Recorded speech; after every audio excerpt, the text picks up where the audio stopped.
हम एक युवा हैं और इस भारतीय संस्कृति को आगे बढ़ाने की जिम्मेदारी हमारी बनती है। तो उस जन्म दिवस पे हम एक काम कर सकते हैं कि हम भरे के काटे या न काटे, हम भरे केंद्र जलाएं या बुझाएं, ये अलग बात है कि अपने जन्मदिन पे हम एक या दो पेड़ या पौधे जरूर लगाएं। हम किसी व्यक्ति से मिलने जाते हैं या किसी शादी समारोह में जाते हैं तो उन्हें हम कुछ अन्य गिफ्ट देने के बजाय एक छोटा सा पौधा उनको प्रदान करें। हमें समाज में ऐसा कार्य करने की जरूरत है। जब हमारे और आप ऐसे युवा प्राय किसी भी क्षेत्र में कुछ करने का प्रयास करते हैं तो हो सकता है शुरुआत में कुछ लोग उसका मजाक बनाएं, हो सकता है शुरुआत में कुछ लोग उसका विरोध करें, लेकिन जब हम थोड़ा सा प्रयास करेंगे तो समाज में कुछ ऐसे भी लोग हैं जो हमारे कार्यों से बहुत प्रभावित होंगे। हमारे समाज में कुछ ऐसे भी लोग हैं जिनको हमें देख के यह महसूस होगा कि नहीं ये कुछ कर रहे हैं तो निश्चित रूप से समाज की कल्याण है और हमें भी ऐसा करना चाहिए। तो धीरे धीरे कुछ लोग जुड़ेंगे और कारोबार बनता चला जाएगा। जब देश गुलाम था तो कुछ लोगों ने अंग्रेजों से लड़ने का विचार किया।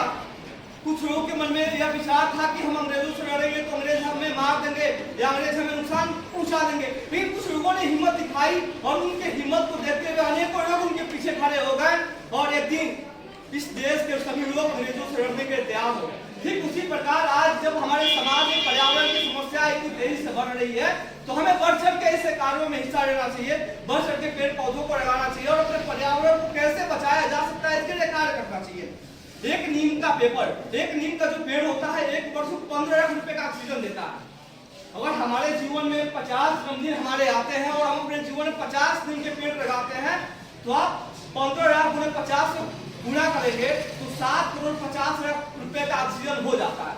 और आपसे कोई व्यक्ति यह कहे कि आप 7.5 करोड़ रुपए इस देश के लिए दान कर दीजिए, हमारे पास इतना पैसा तो है नहीं कि हम इतना पैसा देश को दान कर दे, लेकिन अगर हम 50 नीम का पेड़ लगा लेते हैं तो 7.5 करोड़ रुपया का ऑक्सीजन हम इस देश को दान देते हैं। हम ऑक्सीजन दान दे या पैसा दान दे तो कहीं का प्रयास करना चाहिए और हमें अपने विचारों को बदलना चाहिए। सब चीज जो कुछ भी है हमारे विचारों में ही है। हम जैसे लोगों के संदर्भ में आते हैं वैसा विचार हमारे दिमाग में आता है और जैसा विचार हमारे दिमाग में आता है वैसा हम करने का प्रयास करते हैं। तो निश्चित रूप से जब आप गुरु जी से लोगों के संपर्क में रहेंगे, इनके सानिध्य में रहेंगे तो निश्चित रूप से बहुत कुछ सीखने को मिलेगा।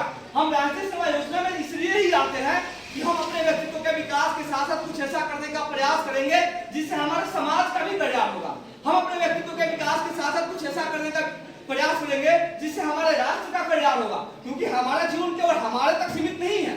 हमारा जीवन हमारे साथ साथ हमारे समाज में जो लोग हैं उन सभी लोगों के लिए है।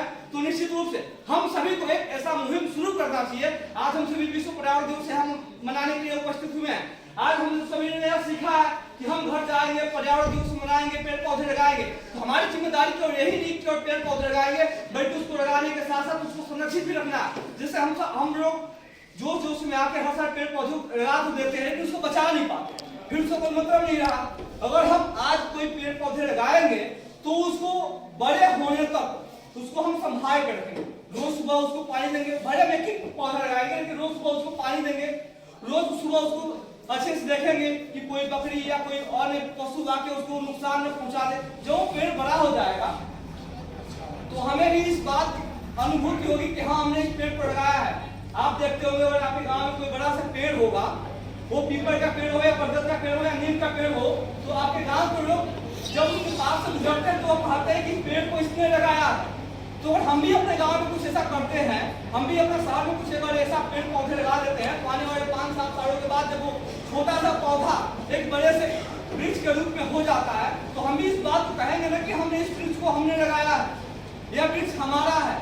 तो ऐसा कब हम कहेंगे जब हम कुछ अच्छा प्रयास करेंगे। तो निश्चित रूप से इस पर्यावरण दिवस में विशेष रूप से ऐसा हमें प्रयास करना चाहिए, क्योंकि कोई भी जयंती कोई भी दिवस हम इसलिए ही मनाते हैं ताकि उससे हम कुछ सीख पाए, उससे हम कुछ प्रेरणा ले पाए। और निश्चित रूप से अगर हम आज यहाँ उपस्थित हुए हैं तो हम इस बात का सर ने भी कराया भी है और हम आज घर जाएंगे तो निश्चित रूप से पेड़ पौधे लगाएंगे और अपने हर जन्मदिन पे भी पेड़ पौधे लगाएंगे। हम किसी व्यक्ति के जन्मदिन में जाते हैं या किसी शादी समारोह में जाते हैं, वहाँ हम अन्य कुछ गिफ्ट देने के बजाय एक छोटा सा पौधा उन्हें गिफ्ट करेंगे और एक ऐसा प्रदर्शन हम लाने का प्रयास करेंगे। हम बहुत बड़ी संख्या में नहीं कर सकते, जो हमारे मित्र हैं अपने मित्रों को समझाएंगे, हमारे आसपास के जो लोग हैं अपने आसपास के लोगों को समझाएंगे। और इतना उम्मीद हमें है कि हम जिन लोगों से अपनी बातों को कहेंगे तो निश्चित रूप से वो हमारी बातों को मानेंगे। तो धीरे धीरे ऐसा अगर हम प्रयास करेंगे तो यह एक परंपरा बन जाएगी और जब एक परंपरा बन तो हमें इस कार्य को करने में जो शुरू में संकोच होता था, ये संकोच जब खुशी में अनुभूति होने लगेगी और हमें भी एक आंतरिक सुख की अनुभूति होगी, तो निश्चित रूप से हम सभी को कैसा प्रयास करना चाहिए। एक छोटी सी कहानी कह के मैं अपनी बातों को बंद करूंगा। एक बार एक बड़ा सा जंगल था। उस बड़े से जंगल में बहुत सारे जानवर रहते थे, बहुत सारे पेड़ पौधे थे और उस जंगल के बगल में गांव था। उस गांव में बहुत सारे लोग रहते थे। तो गांव के लोग करते क्या थे, वो अपनी जीविका को चराने के जंगल में जाते थे। उस जंगल से जो फल फूल या जड़ी बूटियां या जो लकड़ियां थी उसको बीन कर आते थे और बाजारों में बेचते थे। इससे उनको कुछ पैसा मिलता था और उस पैसों से वो अपना जीवन यापन करते थे। धीरे धीरे समय बीत रहा था और एक समय ऐसा आया कि बाहर से कुछ लोग आए और उस जंगलों को कटवाना शुरू कर दिया। और जो लोग उस जंगल से पेड़ फल फूल बीनते थे वह लोग ही उस जंगल को काटना शुरू कर दिए। क्यों काटना शुरू कर दिए? क्योंकि वो उससे फल फूल लेके बाजारों में जो बेचते थे उससे उनको कम पैसा मिलता था, लेकिन वही बाहर से व्यक्ति जो आके उस पेड़ पौधों को कटवा रहे थे वो उनको मजदूरी के रूप में उसे भी ज्यादा पैसा दे रहे थे। तो लोग लालच में आके बिना भविष्य की परवाह किए बिना पूरे जंगल को काट दिए। जब पूरा जंगल कट गया उसके बाद फिर इनके सामने एक कब समस्या आ गई, इनके पास मजदूरी करने का भी कोई माध्यम नहीं बचा। जो जंगल पहले बड़ा था उसमें फल फूल लोग जाके वहां निकालते थे, बाजारों में बेचते थे। अब वो जंगल नहीं रहा तो फल फूल भी नहीं मिल रहा था। तो उनके सामने जीविका चलाने के भी अनेकों समस्याएं उत्पन्न होने लगे। तब इनको अंतिम में महसूस हुआ कि नहीं, हमने बिना भविष्य को ध्यान में रखे एक ऐसा कार्य कर दिया जिससे हमारा ही नहीं हमारे आने वाली कई पीढ़ियों को बहुत ज्यादा नुकसान हुआ। फिर उस गांव के लोगों ने अपने इस दोष को भुलाने के लिए फिर से पेड़ पौधे जंगल बनाना शुरू किए और हमेशा वो पेड़ पौधों को लगाते रहे। तो निश्चित